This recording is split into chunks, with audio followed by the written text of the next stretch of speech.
As a professional poet and former Poet Laureate of Portsmouth, New Hampshire, part of my job is to read my poetry in front of hundreds of people. But today, I'm going to do something that I have never done before. I'm going to read one of the first poems that I ever wrote, straight from my diary. I was a teenager, so obviously it was a love poem. It's titled Goodbye. It's time that we depart this lonely trail. Lift up the anchor and set to sail. We were meant to be together for a time. How the wind loves to sway the chimes. I'm glad I found the faults I need to know before we could let our love forever go.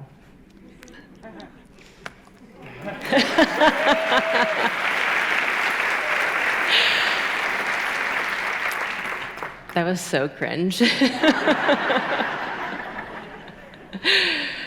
Not only was I a girl in love, I was also a girl in a cult. And I didn't know then how important poems would prove to be in my life. The year that my oldest sister gave me this journal for Christmas was the same year that my family started going to a church in my hometown. At first, it didn't seem like a cult. When we think of cults, we often think of communes, Jonestown, and drinking the Kool-Aid. But cults come in all shapes and sizes. I remember walking through that door that first Sunday in August of 1999. The people were friendly. They fed us Sunday dinner. They told us to come back again, and we did. People do not join cults. They are recruited. According to psychology today, cults prey upon the vulnerable, those looking for community, stability, connection, usually in a time of emotional turmoil. And my family and I, we were all too familiar with turmoil. We were easy targets because we had already been conditioned not to listen to our inner voices. I'm sure that you've met your inner voice. It tells you when something just doesn't feel quite right and speaks up. But other times, your inner voice is hijacked by someone else, and it's them at the volume dial turning it down so low you can't even hear yourself. As soon as I was born, my inner volume operated at a tortured frequency. First, it was my alcoholic father turning down the volume of my family's inner voices anytime he verbally or physically abused us. And then later, it was my stepfather turning down my volume the lowest I could have ever imagined it when he started sexually abusing me.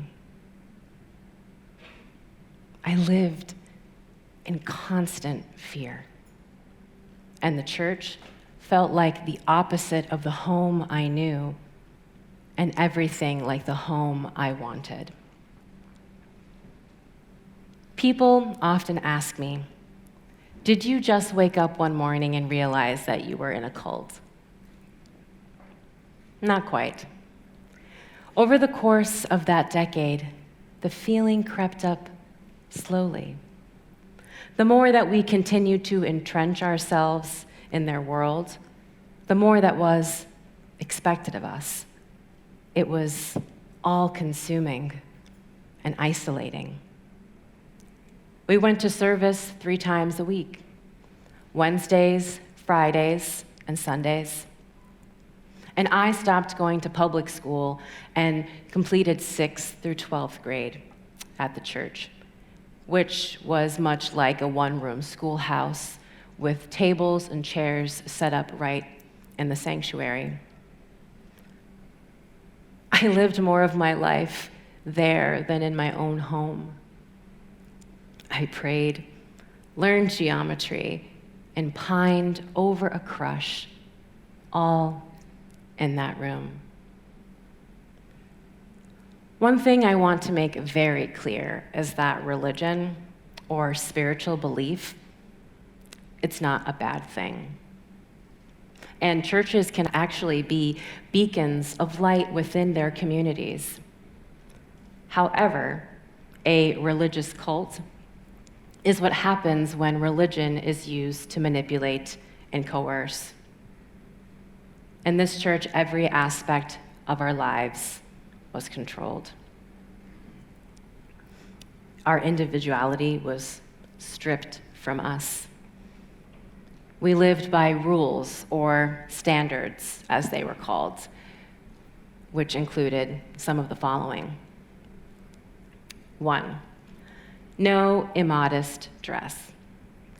So for me, that meant no pants, no short hair, no short sleeves, no makeup, no piercings, and no tattoos.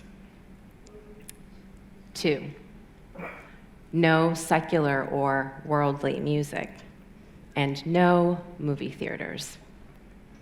So for me, that meant no more Backstreet Boys, and sadly, no more Brad Pitt. 3, no dating, only pastor-approved courtships with the intention of marriage. 4, except for family and spouses, no touching anyone of the opposite sex unless it was for a handshake. So for me, that meant my first kiss wouldn't be until my wedding day.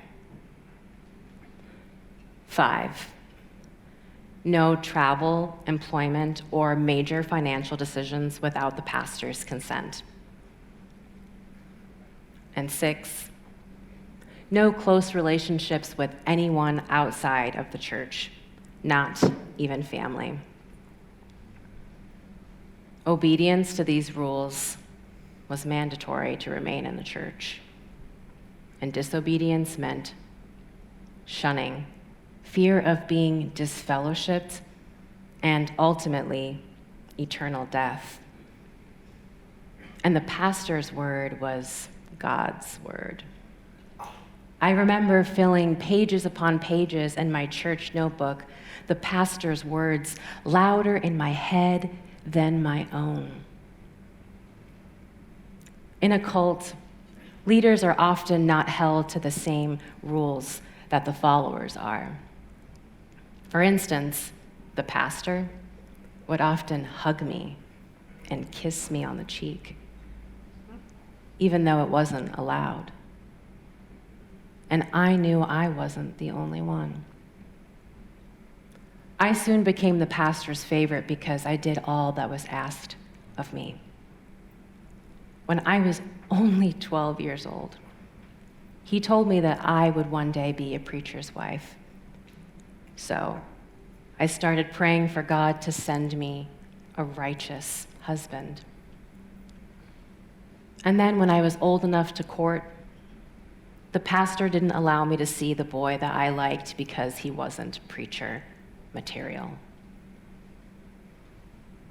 I was devastated. My desire to love silenced. But even then, I still believed that I was a part of God's chosen people. And my devoutness became dangerously obsessive. I remember praying to God, begging him to make me sick if I ever left his people so I would know that I had strayed. I could feel my inner voice disappearing. As much as the church professed a message of perfection, behind closed doors, the most imperfect things occurred. Among them, sexual abuse, wives being forced to remain in abusive marriages, and the pastor beating children at the school with a wooden paddle when they misbehaved.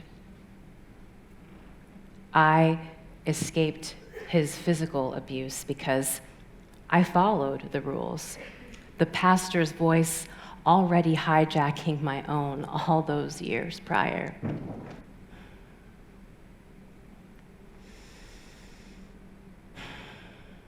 And when I graduated from the church school, I remember that I went to community college.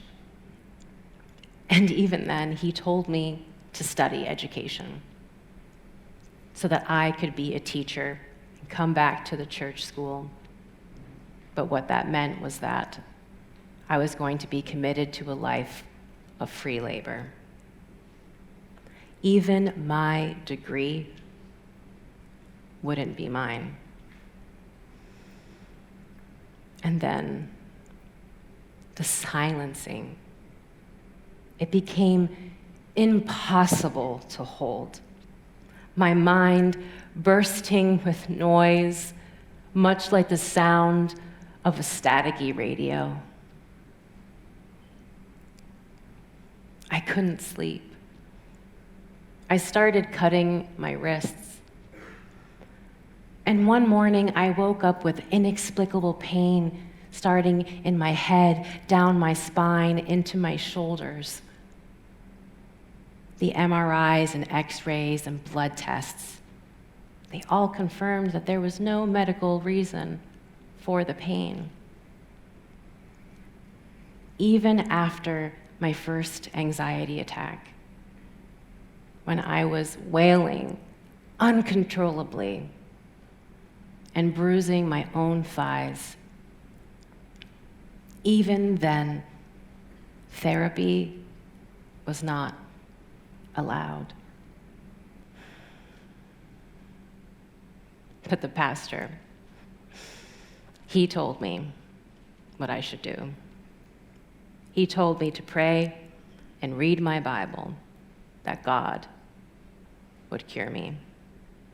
But I was convinced God was making do on that prayer I'd said when I was a child, making me sick after all, because maybe in my mind I had strayed away from him. All I had left were my journals. My journals were the only place that I could be heard, even if it was quiet at first. My inner voice rising decibel by decibel. And I exercised those inner vocal cords with every entry and every poem that I wrote, filling pages upon pages of notebooks with my words this time. Someone was listening, and it was me. Escaping a cult doesn't happen all at once. It's the small rebellions. It was the first time I put on green eyeshadow, or the first time I tried on a pair of jeans and I realized I had two legs. Much like the Little Mermaid when she walks out of the ocean and onto dry land. But at that point, my family was still a part of the church, and I was still living at home. And they would beg me to come back to the church. And sometimes I would give in until I said no. Until my inner voice grew louder, stronger, and more insistent. I was the youngest and the first person in my family to escape the cult. And it wasn't until years later that they would all walk out of the church for the last time. I'd like to say that we lived happily ever after, but not quite. You can take the girl out of the cult, but you can't take the cult out of the girl. The residue of that decade remained. And the years after leaving the cult would be riddled with countless hospitalizations, countless suicide attempts, my arms strapped to the gurney in the ICU.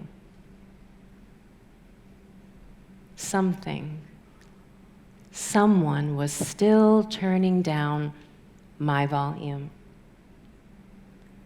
And it was the pastor's voice, my stepfather's voice, my father's voice, the trinity of all of my trauma talking at once.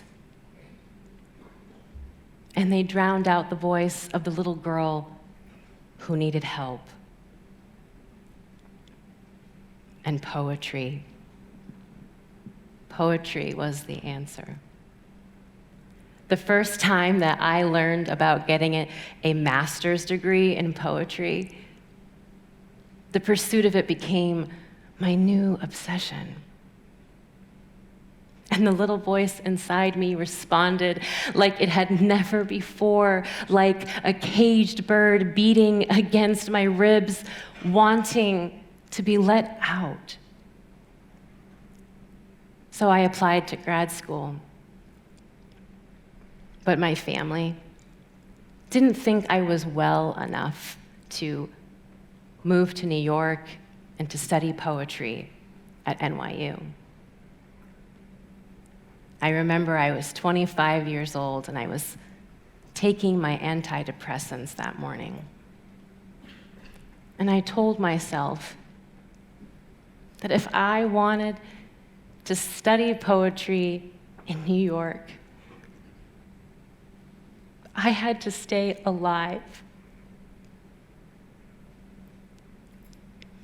I'm here today, a decade later, because I listened.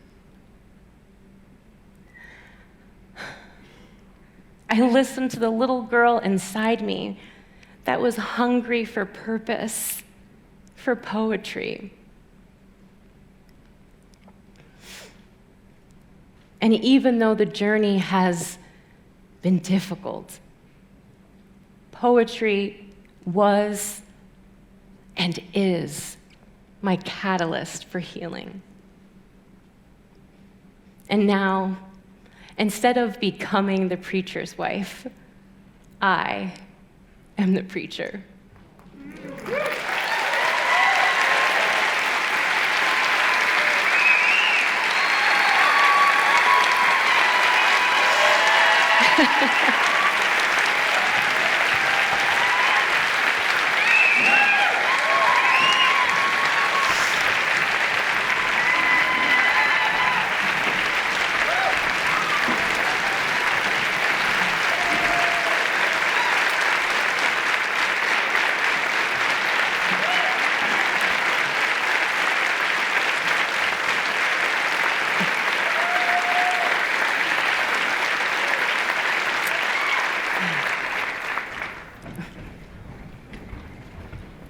You may be seated.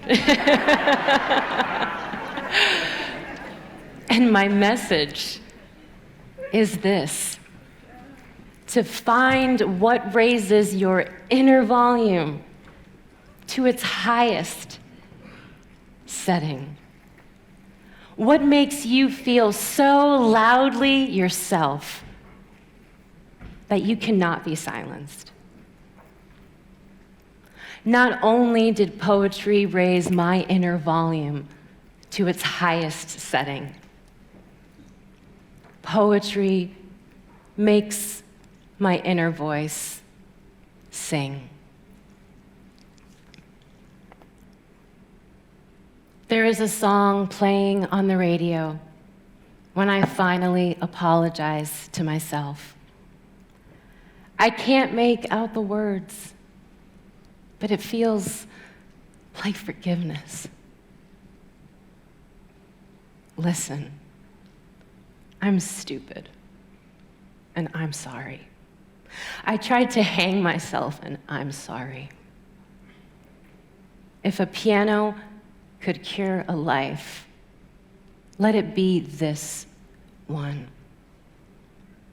I remember the two fish that I colored in at the hospital looked like they were kissing my hand. And it felt soft, like my own lips smushed up against a mirror. And it was wet, as if the ocean had lived inside me, and I'd just discovered the first wave. Thank you so much.